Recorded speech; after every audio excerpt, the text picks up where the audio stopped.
اس کے علاوہ یہ ہے کہ یہ ایک ایسی چیز بھی نظر آ رہی ہے کہ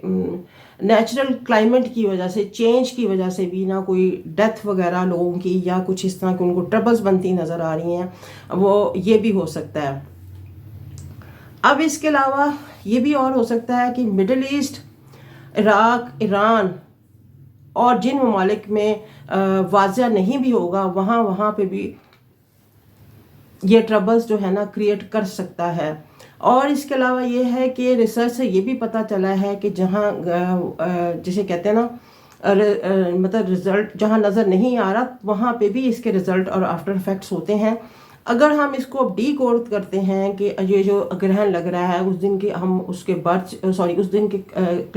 کے چارٹ کو ہم ڈے کے چارٹ کو کلپس کے چارٹ کو ہم ڈی کوڈ کرتے ہیں تو پھر ہمیں پتہ چلتا ہے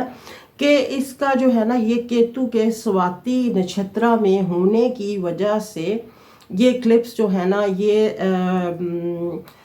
یہ ساؤتھ ویسٹ جسے کہتے ہیں نا جو کنٹریز کے ساؤتھ ویسٹ، آپ نے جہاں بھی آپ رہتے ہیں آپ اپنی کنٹریز کے ساؤتھ ویسٹ بارڈرز کو آپ چیک کریں، وہاں پہ کوئی خطرہ ہو خطرناک چیزیں یا کوئی خدا نخواستہ ایسی چیزیں ہو سکتی ہیں۔ اب اس کے علاوہ یہ کہ یہ سواتی اور کیتو کا جو نکشترا ہے اس کی وجہ سے امریکہ کے ایریزون، نیو میکسیکو اور اس کے علاوہ یہ ہے کہ یہ نائجیریا وغیرہ کی جیسے کہتے ہیں نا اس پہ افیکٹ ہو سکتا ہے۔ یہاں پہ میں نے کہا کہ ساؤتھ افریقہ کے جنگلوں میں یہ وہاں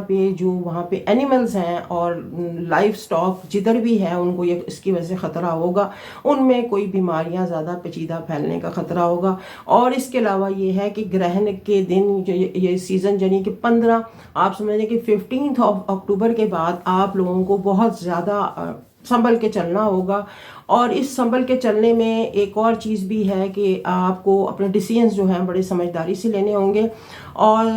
کس لوگوں پہ کتنا زیادہ افیکٹ آئے گا یہ برج میں آپ کو جو بتانے جا رہی ہوں اس کو آپ اپنی اس میں آسان لفظوں میں آپ کیلکولیٹ کر لیں تو آپ کو زیادہ سمجھنے میں آسانی ہوگی کہ 12 برج کے لیے یہ کیسا جانے والا ہے۔ سب سے پہلے تو ہم دیکھ لیتے ہیں کہ جو ہے نا یہ اب مون کی راشی سے میں بات کر رہی ہوں،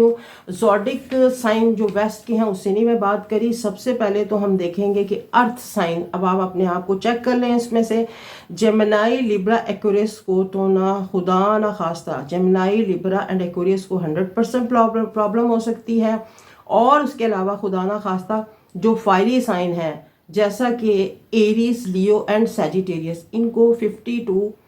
75 اثرات ہو سکتے ہیں۔ اور اس کے علاوہ آپ سمجھ لیں کہ یہ جو ہے فائری، اور وہ ہم نے ڈسکس کر لیا فائری اینڈ ارتھ سائن۔ اب باری ہے اس کی، آپ یہ سمجھ لیں کہ ایری سائن آئیں گے، اس میں آ جاتے ہیں تین بڑے جو وہ ہیں، اس میں ٹورس، ورگو اینڈ کیپریکون، ان کو 50 to 25% اثر آئے گا ان کے روٹین کے اندر۔ اور اس کے بعد اسکارپین، پائسس اینڈ کینسر کو آپ یہ سمجھ لیں کہ ان کو بھی 25 to 50% جو ہے نا افیکٹ آئے گا۔ اور اس کے علاوہ یہ ہے کہ میڈیکل اور اینیمل کے فوڈز ہیں، شیئر ہولڈرز ہیں، IT پروفیشنلز ہیں، ڈاکٹرز ہیں، بیوروکریٹس ہیں، ایویشن والے ہیں، اور سیکٹری جو فائنینشیل اس کو ڈیل کرتے ہیں، ان کو بھی آپ یہ سمجھ لیں کہ ان کی روٹین کے اوپر فرق آنے والا ہے۔ اور یہ افیکٹ کب تک رہے گا؟ یہ افیکٹ رہے گا آپ کے لاسٹ جسے کہتے ہیں نا اگلے ایکلپس تک، اور یہ گریجولی یہ شروع ہو جائے گا جب یہ 15 اکتوبر سے آپ اس زون میں چلے جائیں گے تو آپ کو چاہیے کہ اپنی پروگرام پلان اسی حساب سے مینیج کر لیں۔ اس کے اب صدقات کی طرف میں آتی ہوں تو صدقات اس کے یہ ہیں کہ آپ نے چونکہ سواتی نکشترا میں ہو رہا ہے، کیتو کا نکشترا ہے، تو آپ کو یہ بڑا ایروگینٹ سا نکشترا ہوتا ہے، اس میں اس کی جو پاور اور انرجی ہے نا وہ لوگوں کو بڑا اس طرح سے رکھتی ہے۔ تو آپ کو چاہیے کہ ایک تو یہ ہے کہ آپ مختلف ملٹی کلر کی دال اور ملٹی فروٹ اور جو ہو سکتا ہے کہ کسی غریب کو کوئی کپڑا، جو بھی آپ کی حیثیت ہے، یہ آپ نے 24 اکتوبر کو پاس رکھ لینا ہے، اور یہ آپ نے 25 اکتوبر کی شام کو یہ جو ہے نا کسی کو دے دینا. اور اس کے علاوہ یہ ہے کہ سورہ کوثر کا ورد جاری رکھیں، اور یہ ہے کہ لوگوں کے ساتھ بڑا اچھا بیہیویئر اور وہ رکھیں، تو انشاءاللہ یہ وقت گزر جائے گا. اور نبی پاک صلی اللہ علیہ وسلم بھی اس سے بہت گھبراتے تھے. یہ جو گرہن ہوتا ہے، اور ہم اس وقت گرہن کی پوزیشن میں، اور ٹھیک 25 اکتوبر کے ٹھیک 15 ڈیز بعد نا لونر ایکلپس لگے گا. آپ کو اپنے مینٹل سٹیٹ کو بڑا کنٹرول رکھنا ہے ان دنوں میں بہت زیادہ. میں آپ کو علیحدہ سے بار بار بتاتی آئی ہوں کہ یہ چیزیں جو ہے نا یہ ہوتی ہیں، اور ان کو ہمیں نا بڑا ہی سمجھ کے چلنا ہوتا ہے، اور اپنے انوائرمنٹ کو دیکھنا ہوتا ہے. جو عقل مند لوگ ہیں ان چیزوں سے لیسن لیتے ہیں اور خود کو اسی حساب سے پروموٹ کرتے ہیں. تو پھر ہم آپ کے ساتھ اگلی نئی ایک اور ویڈیو میں انٹرسٹنگ اس میں لے کے آئیں گے، اس میں ملیں گے. ابھی فی الحال کے لیے یہ آپ اس کی ریمیڈیز کو دیکھیں، اور اس کے جو نوافل ہیں اس کو آپ ادا کریں، اور کوشش کریں کہ اس دن جو جسے کہتے ہیں جو خواتین پریگننٹ ہیں اور ان کو وہ اپنے کام جو ہے نا وہ بڑا دھیان سے کریں. کوشش کریں کہ وہ اس دن کوشش کیا کریں، بلکہ مارننگ سے ایوننگ تک نہ وہ کسی قسم کی کٹنگ نہ کریں، کوئی کام نہ کریں، تو زیادہ بہتر ہوگا. اللہ آپ سب کا حامی اور ناصر ہو. پھر انشاءاللہ ملیں گے ایک اور نئی انٹرسٹنگ ویڈیو میں. میرا ساتھ رہنے کا شکریہ. Stay bless. Thank you.